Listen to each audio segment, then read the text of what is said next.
Ia menghina penjual sayur dengan kata-kata tajam, tapi malam itu saat menatap hidangan mewah, ia tersedak jatuh dan tak bergerak. Assalamualaikum hikmah ajab, karena setiap kisah punya pesan dan setiap dosa ada balasannya. Ambil hikmahnya, jauhi ajabnya, bukan sekedar cerita, ini peringatan nyata. Like jika kamu percaya doa orang terjalimi di dahsyat. Komen pelajaran yang kamu ambil, share agar jadi pengingat bagi yang lain. Subscribe untuk kisah nyata penuh lainnya. Pagi itu mentari belum sepenuhnya naik. Udara Jakarta yang biasanya sesak dan panas terasa sedikit lebih segar. Di kawasan pasar tradisional yang mulai sibuk dengan para pedagang, beberapa ibu-ibu tampak menata dengannya. Anak-anak kecil berlari-lari membawa kantong belanjaan, dan suara tawar-menawar terdengar dari segala penjuru. Di antara kesibukan itu, ada sebuah mobil mewah berhenti di pinggir jalan. Pintu terbuka perlahan, dan turunlah seorang wanita muda berparas cantik, dengan kacamata hitam besar menutupi setengah wajahnya. Sepatu berhak tinggi menginjak genangan air kecil, membuatnya langsung menangis jijik. Namanya Soraya, seorang sosialita muda yang hidup dari limpahan harta warisan orang tuanya. Bagi Soraya, dunia adalah punggung.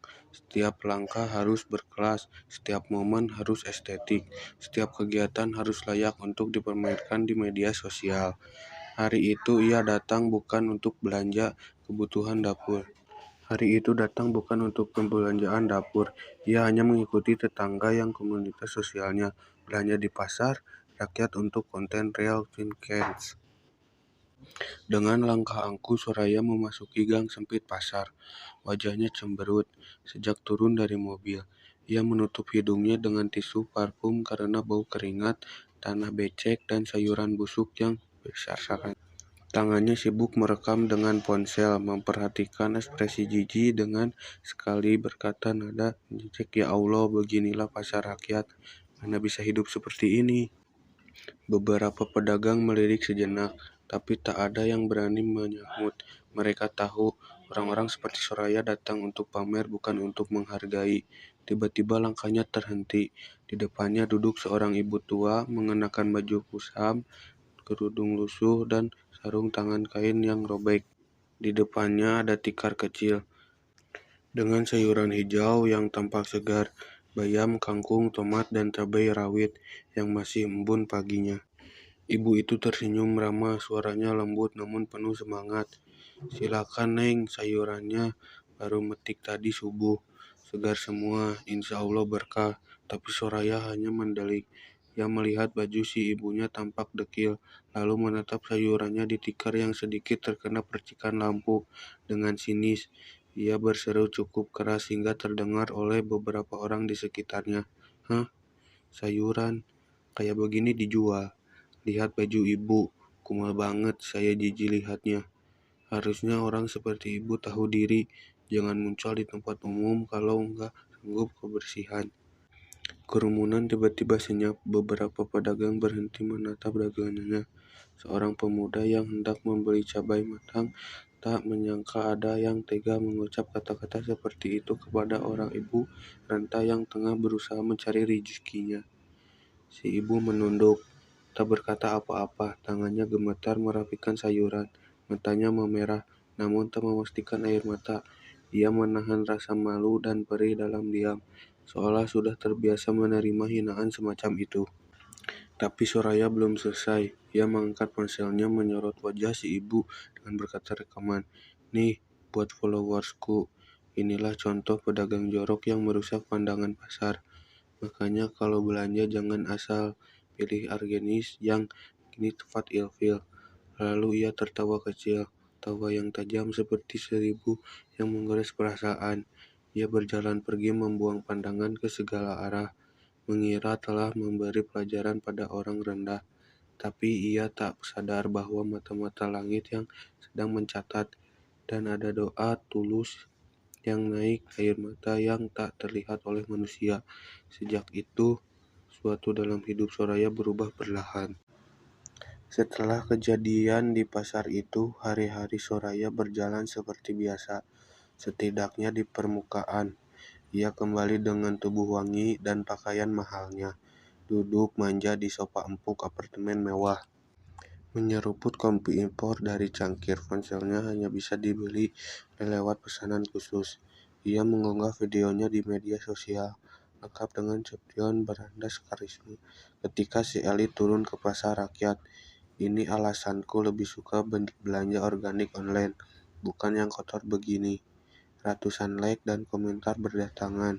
Beberapa teman sosialitasnya tertawa ikut menghina si ibu penjual sayur, tapi ada juga komentar yang menohok. Astagfirullah, semoga ibu itu diberikan kesabaran. Itu bukan konten lucu, itu pelecehan pada orang kecil. Namun komentar-komentar itu hanya dianggap angin oleh Soraya. Ia tetap merasa benar, merasa lebih tinggi, merasa pantas merendahkan. Tapi malam harinya, saat dunia mulai terang, di kota mulai gelap, Soraya terisa di ranjangnya. Pendingin ruangannya menyala, bantal empuk berserakan, tapi ia tak bisa tidur. Matanya terbuka lebar, jantungnya berdetak cepat tanpa sebab. Dan malam itu, untuk pertama kalinya dalam hidupnya ia bermimpi yang tak bisa ia lupakan. Dalam mimpi itu, Soraya berada di tengah pasar yang gelap. Semua orang diam, tak ada suara, hanya satu cahaya yang menyorot tempat sosok ibu itu terjual. Soraya melihat ibu itu duduk bersila, tubuhnya gemetar dan wajahnya menangis dalam diam. Tapi dari mulutnya terdengar zikir lirih. Ya Allah, ya Rahman, ya Rahim. Soraya hendak mendekat, tapi setiap ia melangkah kakinya seperti tenggelam dalam lumpur. Ia menjerit, "Apa ini? Kenapa aku nggak bisa bergerak?" Namun tak ada yang menjawab. Pasar menjadi semakin gelap. Hanya suara zikir ibu itu terdengar seperti gema di dunia kepalanya. Semakin lama, suara itu berubah jadi gema menyakitkan, seperti pula yang menghantam dadanya. Dan saat itu mata si ibu yang penuh luka tapi masih bersinar lembut. Soraya terjatuh dan bangun dengan napas enggah-enggah. Tak langsung ia duduk di menuju pukul 02.47 dini hari. Tubuhnya berkeringat padahal AC menyala. Dada kirinya terasa berat, seakan ada beban yang menggigit. Ia memandang langit-langit apartemen dan berbisik pelan. Apa ini tadi? Paginya Soraya memberikan diri perhatian. Ia ke salon mahal, bertemu teman-temannya, belanja tas bermerek. Semuanya merasa hampa. Makanan tak terasa nikmat, tapi menjadi hambar. Dan setiap malam mimpi itu datang lagi. Selalu sama, sosok ibu penjual sayur duduk bersila menangis sambil berzikir. Selalu suara, "Ya Allah, ya Rahman, ya Rahim." Hatinya mulai resah, tapi gengsi tetap menahannya dari pengakuan bersalah. Setiap akhirnya datang satu undangan makan malam dari sahabat dekatnya di sebuah restoran mewah paling elit di Jakarta. Restoran yang hanya bisa diakses dengan reservasi berminggu-minggu sebelumnya. Soraya menerima undangan itu. Dalam hatinya ia berkata, "Aku butuh suasana glamor lagi. Aku butuh merasa berkelas." Tapi malam itu bukan kemewahan ia dapatkan. Lampu-lampu kristal bergantungan di langit-langit restoran itu, memantulkan cahaya lembut di setiap sudut ruangan yang terasa anggun. Dindingnya dihiasi lukisan bergaya Eropa klasik. Pelayanan mengenakan setelan jas formal dan iringan musik piano terdengar dari sudut panggung kecil, dimainkan langsung oleh penulis profesional. Soraya duduk di meja utama bersama 5 sosialitas teman. Semuanya berdandan dengan busana mewah dan perhiasan yang berkilau. Gaun Soraya malam itu berwarna merah marun, menunjai elegan, hingga lantai lengkap memiliki hiasan emas putih yang melingkar di lehernya. Ia terlihat seperti bangsawan. Pelayan membawakan gelas kristal yang berisi spiritus dan Soraya mengangguk perlahan. Ia tersenyum kecil, mencoba meyakinkan dirinya sendiri bahwa semuanya baik-baik saja, bahwa mimpi hanyalah ilusi dari kelelahan, bahwa hatinya tak perlu goyah karena orang kecil yang tersinggung. Seorang temannya, Siska, berseru pelan, "Rai, kamu keren banget pagi tadi. Aku lihat kontenmu di pasar." Aduh, itu ibu-ibu jual sayur ngelawak banget tampilannya. Soraya tertawa telan. Aku cuma jujur aja, kalau orang nggak bisa jaga kebersihan jangan jualan kan. Semua ikut tertawa, tapi tawa itu terdengar kosong di telinga Soraya sendiri. Ia tersenyum, tapi hatinya terasa hampa. Matanya melirik keluar jendela, menghadapi lampu-lampu jalan yang redup, lalu kembali ke meja saat pelayan datang membawa hidangan utama, steak wagyu medium rare, ditata di atas piring pasta Italia dengan saus rufus yang gris mascarpone. Pandangan yang biasa di Soraya, tapi malam itu sebelum ia menyentuh makanannya, jantungnya berdegup lebih cepat. Tangannya sedikit gemetar. Ia menggenggam sendok garpu mencoba tetap tenang. Tangan kanannya mengambil potongan kecil daging, namun tiba-tiba celing. Sendoknya garpu dan jatuh untuk piring. Suaranya menyaring, membuat tamu di meja seberang menoleh. Serasa merasa kehilangan kendali atas tubuhnya. Tangannya lemas, lututnya gemetar. Ia berusaha bangkit, tapi justru terhuyung. Gelas di depannya tergeser dan pecahan ke lantai. Tekanan baru-baru menghampiri, tapi sebelumnya siapapun tepat menangkap tubuhnya. Soraya jatuh terhempas ke lantai marmer. Bruk, tubuhnya gemetar. Matanya terbuka tapi kosong, napasnya tersengal. Air liur menetes dari sudut bibirnya, dan ia tak mampu menggerakkan satu jari pun. Ia hanya bisa terbaring dengan wajah pucat dan air nangan. Sementara semua orang pihak, ambulan, tolong panggil ambulan, teriak seseorang. Pelayan wanita berusaha mengangkat tubuh Soraya, tapi tak ada reaksi. Beberapa teman sosialitasnya membeku. Mereka tak tahu harus berkata apa. Malam yang seharusnya menjadi ajang pamer, berubah menjadi tragedi menegangkan. Dan di tengah keributan itu dalam kepalanya yang berkabut, Soraya mendengar suara jikir lirih yang sering ia dengar dalam mimpinya. Ya Allah, Ya Rahman, Ya Rahim. Suara itu seolah berasal dari luar jendela, samar tapi nyata, seperti suara ibu tua yang mendoakan seseorang, atau mungkin sedang mengadu kepada Robnya yang maha adil. Soraya menatap langit-langit restoran, air mata mengalir perlahan, tapi bukan karena rasa sakit, melainkan karena kekuatan yang datang tiba-tiba, ketakutan bahwa yang jadi malam itu bukan sekadar penyakit biasa. Ambulan datang 10 menit kemudian. Suaranya meraung di depan restoran, menarik perhatian para pengunjung yang mulai keluar karena persamaan. Beberapa pelayan berusaha menjaga privasi Soraya dengan membentangkan kain, tapi sebagian tahu sudah lebih dulu mengabaikan momen itu lewat kamera ponsel mereka. Tubuh Soraya diangkat ke atas tanduk, matanya masih terbuka, tapi tak fokus. Tangannya tetap lemas, kakinya tak bergerak, dan mulutnya masih basah oleh air yang terus menetes tanpa biasa ia tahan. Di dalam ambulan, suara sirine menggema di telinganya. Tetapi di sela-sela bunyi itu, telinga Soraya menangkap suatu lirik suara jikir lirih. Ya Allah, Ya Rahman, Ya Rahim. Ia membuka mulut, mencoba bersuara namun tak bisa keluar. Hanya air mata yang terus mengalir. Satu persatu wajah orang-orang yang pernah ia rendahkan muncul di kepalanya. Tapi yang paling jelas wajah ibu penjual sayur, dengan senyum lembutnya, dengan sorot mata lebarnya. Dan suara itu seakan mengejar hingga dalam rongga dada Soraya. Kini penuh sesak, seolah Ya Allah sedang menunjukkan padanya bahwa doa dari orang yang tiada menembus ke langit dan kembali menimpa yang menyakiti. Rumah sakit mengatakan Soraya dalam kondisi stroke tanpa penyebab medis yang jelas. Tak ada gangguan saraf permanen, tak ada luka fisik, namun tubuhnya seperti menolak digerakkan. Hanya bisa terbaring menangis pelan dan menatap kosong ke langit-langit kamar perawat. Dokter bertanya, apakah sebelumnya Anda mengalami trauma berat? Ibunya datang, menangis di sisi ranjangnya, tapi serasa hanya menatap tanpa bicara. Mulutnya seolah terkunci, kata-kata tak bisa keluar. Ia hanya ingin tidur.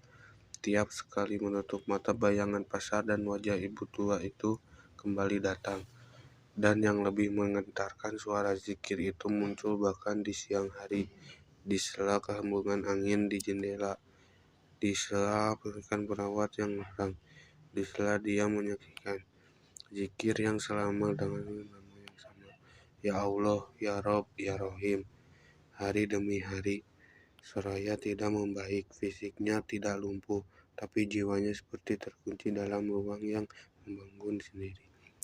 Dari rasa angkuh, dari hinaan, dari tidak kepeduliannya terhadap sesama, sehingga satu malam seorang perawat baru masuk ke dalam ruangannya. Seorang wanita parubaya mengenakan jilbab sederhana dengan tatapan teduh. Ia mengganti infus dan memberikan tangan Soraya sambil berzikir pelan. Suaranya lembut, tapi tak menusuk temuan hati. Soraya terdiam. Air matanya jatuh, dadanya sesak. Suara itu sama seperti dalam mimpinya. Ia menoleh pelan, menatap wajah perawat itu, dan seketika hatinya gemetar. Wajah yang sangat mirip ibu penjual sayur. Soraya menatap perawat itu dengan mata membelah. Napasnya memburu pelan, namun lidahnya tetap keluh. Matanya tak sanggup berkedip. Hati kecilnya seperti disambar petir. Perawat itu sangat mirip dengan ibu tua penjual sayur yang ia hina di pasar. Gerakan tangannya, suara zikirnya, bahkan senyuman tipis di sudut bibirnya, semuanya terasa begitu familiar, menghayat hati yang dulu angkuh. Wanita itu menyakat tangan Soraya dengan lembut lalu merapaikan selimut kata, "Tidak apa-apa, Nak. Semua orang pernah keliru, tapi Allah Maha menerima taubat. Yang penting hatinya mau kembali." Soraya gemetar, ingin menjerit, ingin meminta maaf, ingin berlutut dan mencium tangan ibu itu. Tapi ia hanya bisa menangis. Air matanya berseri di wajah. Tubuhnya masih lemas.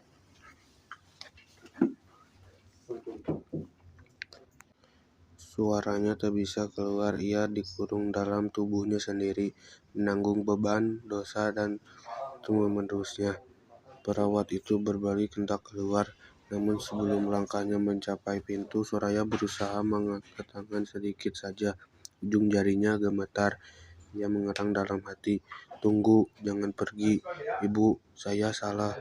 Tapi suara itu hanya terucap di dalam batin, tak ada yang terdengar di luar. Beberapa saat kemudian, pintu tertutup sunyi kembali menyelimuti ruangan. Hanya suara alat detak jantung yang terdengar samar. Tapi dalam kesunyian itu, zikir itu tetap bersama. Suara yang kini hanya menggetarkan tapi tak masuk ke dalam. Ya Allah, ya Rahman, ya Rahim. Hari berganti, teman-teman sosialnya mulai jarang datang. Postingan mereka di media sosial kembali pada pesta, foto liburan, dengan gelak tawa di kafe-kafe mahal. Soraya hanya bisa melihat di layar TV dinding kamar rawat, tanpa bisa ikut serta. Ibunya terus mengeluhkan sisi ranjang, tapi tak ada jarak yang terlihat di antara mereka. Soraya menyadari, selama ini ia terlalu sibuk mengejar dunia, hingga lupa bahwa rumahnya sendiri pun ada cinta sejak yang ia abaikan. Hatinya kini dipenuhi penyesalan. Ia tak bisa memaafkan secara langsung pada ibu penjual sayur. Ia bahkan tak tahu di mana mencarinya. Apakah beliau masih di pasar? Apakah masih duduk bersila di atas tikar usang? Atau sudah berpindah tempat? Yang ia tahu hanyalah doa yang terjalimi oleh naik langsung ke langit. Ya Allah akan menjawab dengan caranya. Soraya menatap langit-langit, mencoba berzikir dalam hati dengan lagi untuk mengusir rasa takut, tapi sebagai harapan terakhir agar Allah mengampuni kesombongannya. Dan malam itu sebelum ia tertidur, suara zikir di kepalanya berubah. Kali ini terdengar lebih hangat, lebih damai, seperti sebuah doa. Ya Allah, lembutkanlah hati yang beku ini, ampunilah orang yang penuh menyakitiku, karena aku ingin hidup dalam maaf, bukan dalam dendam. Soraya menangis, kali ini bukan karena takut, tapi karena tersentuh. Malam itu langit Jakarta terasa lebih teduh. Hujan turun perlahan membasahi atap rumah sakit tanpa Soraya dirawat. Detikan lembut seakan menyampaikan pesan dari langit, bahwa meskipun dosa manusia lebih setinggi-tinggi langit, rahmat Allah jauh lebih luas dari segalanya. Soraya tertidur, tapi tidurnya kali ini berbeda. Tidak ada suara zikir yang menggerakkan dada. Tak ada mimpi dalam pasar ibu penjual sayur. Yang ada hanyalah sebuah cahaya yang hangat. Dalam cahaya itu, wajah ibu tua itu muncul tersenyum lembut. Ibu itu menatap Soraya, lalu berkata dalam bisikan, "Anakku, aku sudah memaafkanmu. Sejak pertama kali kau menghina kau, tapi maaf berarti apa-apa kalau kau belum mencari maaf bagimu." Soraya terbangun dengan air mata membasahi pipi. Tapi hatinya terasa lebih ringan untuk pertama kalinya. Setelah sekian lama, ia merasa tenang. Ia mencoba mengangkat tangannya, tapi kali ini ia berhasil pelan, lembut, tapi ternyata ia menangis sejadi-jadinya. Beberapa hari kemudian, dokter menyatakan Soraya mulai pulih. Ia bisa bicara kembali, ia bisa duduk dan menggenggam tangan ibunya. Tapi yang paling mengejutkan salah satu hal, ia menginginkan orang ustazah dan meminta agar dibawakan mualaf Al-Quran. Hari-harinya kini diisi dengan istighfar, sholawat dan tangis penyesalan. Tak ada lagi make up tebal, gaun mewah, atau pesta sosial. Yang ada hanyalah wanita muda menutup dalam sujud panjang, memohon agar memenuhi taubatnya dengan mempunyai kesombongan masa lalu. Beberapa minggu setelah pulih, Soraya kembali ke pasar tradisional. Kali ini tidak membawa kamera, tidak dengan mobil mewah. Ia berjalan kaki membawa keranjang kain yang mengenakan gamis sederhana. Di tempat yang dulu ia temui si ibu penjual sayur, kini hanya ada seorang pedagang muda yang mengenalnya Soraya dengan pelan. "Ibu, yang dulu jualan sayur di sini, yang tua dan selalu berzikir kemana-mana," beliau. Pedagang itu tersenyum kecil. "Kalau aku maksud Buya, kau sudah nggak kesini, Mbak. Katanya mau pindah ke kampung halaman karena ingin lebih dekat masjid." Beliau bilang ingin menghampiri sebentar. "Jangan bawa dendam ke akhirat." Soraya menunduk, air mata jatuh di tanah picek. Ia menggenggam tas belanja erat-erat dalam tangis hari, berdoa, "Ya Allah, Engkau menyaksikan semuanya. Engkau yang menguburkanku tanpa harus berkata, aku hina, aku berdosa. Tapi aku mohon janganlah Engkau cabut cahaya hidayah dari hatiku." Allah tak pernah menutup pintu taubat bagi hamba-hambanya yang benar-benar ingin kembali. Tapi janganlah pernah merasa tinggi, karena sesungguhnya orang yang paling tinggi di sisi Allah adalah mereka yang paling rendah hatinya di hadapan sesama. Sebagaimana firman Allah dalam surat Al-Hujurat ayat 11, "Wahai orang-orang yang beriman, janganlah satu mengolok-olok kaum yang lain, karena bisa jadi mereka yang diolok lebih baik daripada mereka yang mengolok. Hina manusia mungkin tak terasa besar di dunia, tapi tak bisa menjadi beban berat di akhirat. Dan doa orang-orang yang lainnya akan melewat menembus langit tanpa hijab." Semoga kita dijauhkan dari kesombongan, yang diberi kekuatan untuk selalu merendahkan hati di hadapan Allah dan makhluknya.